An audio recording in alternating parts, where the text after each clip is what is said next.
কেনে ওইটার উপরে আর একটা নাই রে। ওর ভাই হলো পৃথিবীর সর্বশ্রেষ্ঠ ভাই, ওর বোন হলো পৃথিবীর সর্বশ্রেষ্ঠ বোন, ওর মা হলো পৃথিবীর সর্বশ্রেষ্ঠ মা, ওর বাবা হলো পৃথিবীর সর্বশ্রেষ্ঠ পিতা।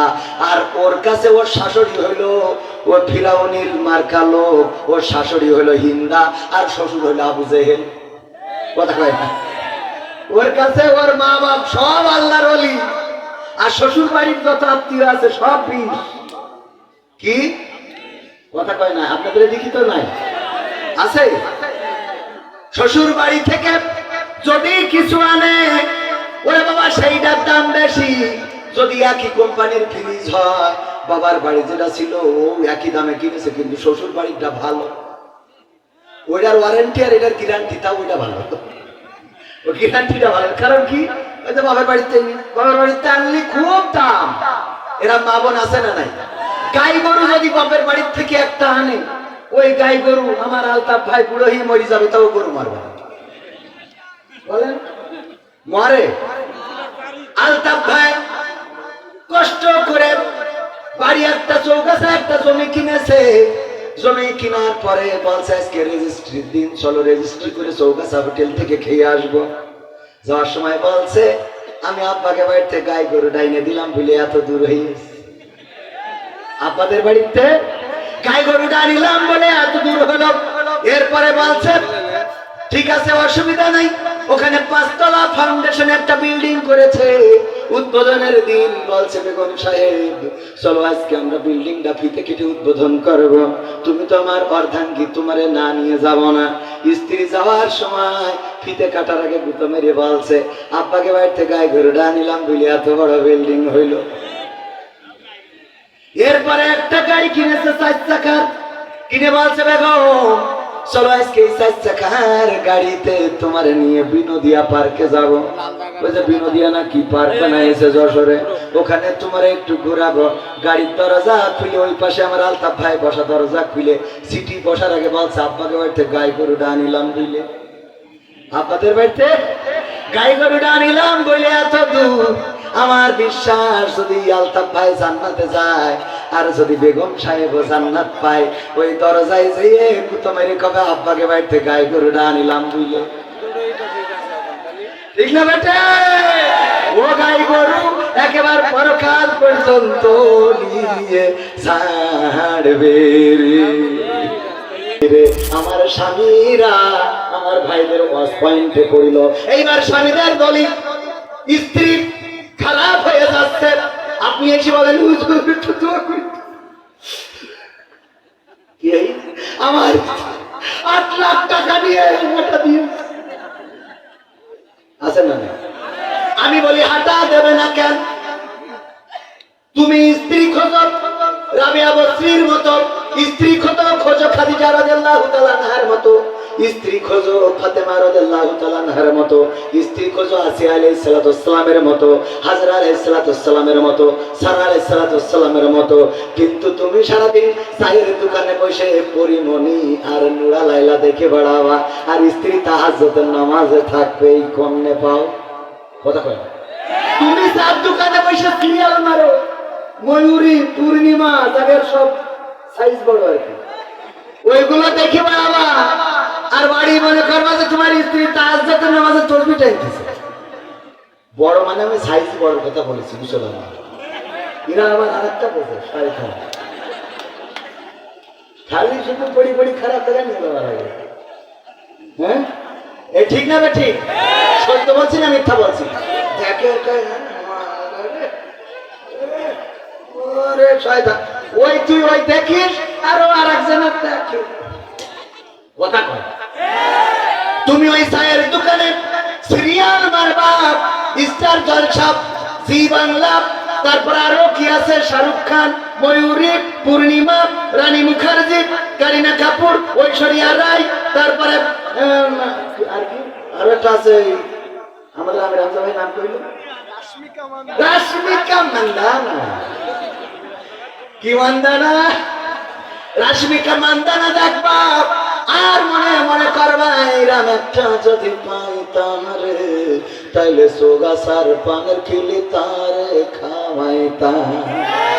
যখন তুমি এইটা বলো তখন তোমার স্ত্রী বলে স্বামী আমার যেমন তেমন দেওর আমার মনের মতো। ঠিক না ঠিক? তুমি ওইটা খোঁজো, তোমার বউ বলে যে স্বামী আমার যেমন তেমন দেওর আমার মনের মতন, কারণ রাত 12টায় আসলো, রাত 10টা পর্যন্ত আমার দেওর ডিউটি করে, আছে না না? তার মানে আগে তোমার ভালো হওয়া লাগবে। ফজরের আজান হয়ে গেল, তুমি মসজিদের জন্য গেলে না, কম্বলটারে মুড়ি দিলে ওই নামাজ পড়া স্ত্রীটাও বেনামাজি হয়ে যাবে। কিন্তু ফজরের আজান হলো আর তুমি উঠে যদি মসজিদের দিকে চলে যাও, একদিন 2 দিন 3 দিন 5 দিন যাওয়ার পরে দেখবা তোমার স্ত্রী, তুমি বলো নাই নিচে থেকে উঠে নামাজ পড়া শুরু করে দিয়েছি। ঠিক বলছি না? ঠিক বলছি। তাহাজ্জুদের সময় উঠে যান, যাই নামাজে বসে নামাজ আদায় করা শুরু করে দেন। তাহাজ্জুদের নামাজে যখন আপনি চাই নামাজে কাটাকাটি করবেন, ওগো রব তুমি আমার স্ত্রীকে মানুষের মতো মানুষ বানিয়ে দাও, তুমি আমার স্ত্রীকে পর্দানশীল বানিয়ে দাও, তুমি আমার স্ত্রীকে খাদিজা আয়েশা রাদিয়াল্লাহু তাআলা আনহার মতো করে দাও, তুমি আমার স্ত্রীকে হাজেরা আলাইহিস সালামের মতো করে দাও, তুমি আমার স্ত্রীকে এমন একজন মানুষ করে দাও যেন পরকালের ময়দানে আমি আমার স্ত্রীর জন্য জান্নাতে যেতে পারি।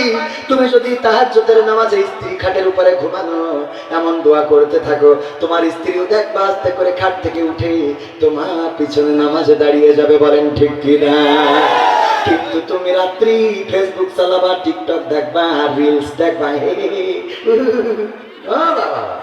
আছে না? আর মনে করবা তোমার স্ত্রী তাহাজ্জুদের নামাজ পড়বে, তা হবে না, হবে না। আমার মা বোনেরা বলছে হুজুর এইবার ওয়াজ পয়েন্টে পড়িস। ঠিক না? ঠিক।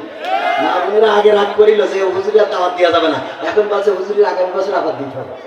জিজ্ঞেস করে দেখেন আজকালকের ছেলেরা বই নিয়ে আর বসে না, ও বাবা গুগলে সার্চ করিয়া পড়ে। ওরে একালের মেয়েরা কোরআন হাদিস ধরে না, এখনকার মা বোনেরা কোরআন হাদিস পড়ে না, ও আল্লাহ টিকটকে ভিডিও ওরা করে। আজকালকের ছেলেরা বই নিয়ে আর বসে না, গুগলে সার্চ করিয়া পড়ে। আগের সময় প্রেম করিলে আমার মুরব্বীরা বলতো পাইছো কি, এখন বলে সব করিয়া বাবু তুমি খাইছো কি।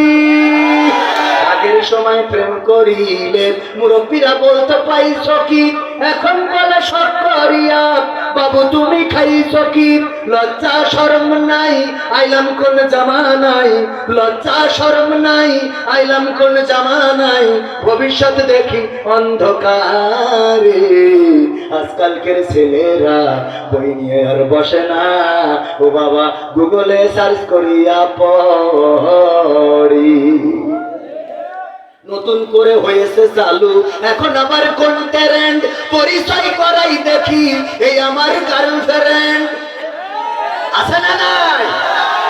শুধু কি ছেলেরা পরিচয় করাই? নতুন করে হয়েছে চালু এখন আবার কোন ট্রেন্ড, পরিচয় করাই দেখি এই আমার বয়ফ্রেন্ড। মানে মেয়েরাও পরিচয় করাই না, করাই না। হঠাৎ একটা ছেলে নিয়ে বাড়ি, মা জিজ্ঞাসা করে এই ছেলেটাকে, ও গো মা এইটা আমার বিএফ। কয় বিএফ তো বুঝি না। কয় বিএফ মানে হলো বয়ফ্রেন্ড, মানে আমার বিয়ের আগের পার্টনার। হ্যাঁ, বিয়ের আগে যেইটা ওইটা। কয় দেখো মা এইটা এইভাবে নিয়ে বেড়ানো যাবে না, এইটারে তুমি নিয়ে বিয়ে করে ফেলো। কয় আব্বা তো রাজি হবে না, কারণ তো 5 ওয়াক্ত নামাজের জায়গায় 5 বেলা গাঞ্জা খায়। আছে না নাই? কয় তুই নিয়ে চলে যা, তোর খালার বাড়ি আমি বলে রাখবানে, তারপরে তোর খালারা কাজী রেখে দিয়ে পড়াই দিবানে, বাকিটা আমি সামলে দিবানে, তোর বাপের কি করে ঠিক করতে আমি পারবানে। এই বলে পাঠাই দিলে।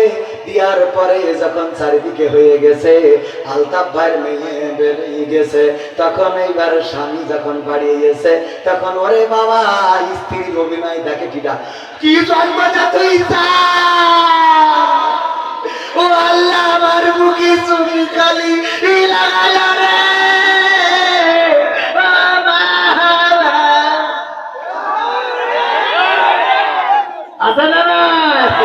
ওরে বাবা ওর অভিনয়ের কাছে আমার শেখ হাসিনাও ফেল। ঠিক না বেটে? এমন পাকা অভিনেতা কি জন্ম তো তুই চাও? চুল খালি লাগাই যাবো কি জন্ম দিতে হবে? একবার জন্ম দিতে কইল কিটা? ও 10 মিনিট আর তুই যে 25 বছর মানুষ করলি ওর তোর সব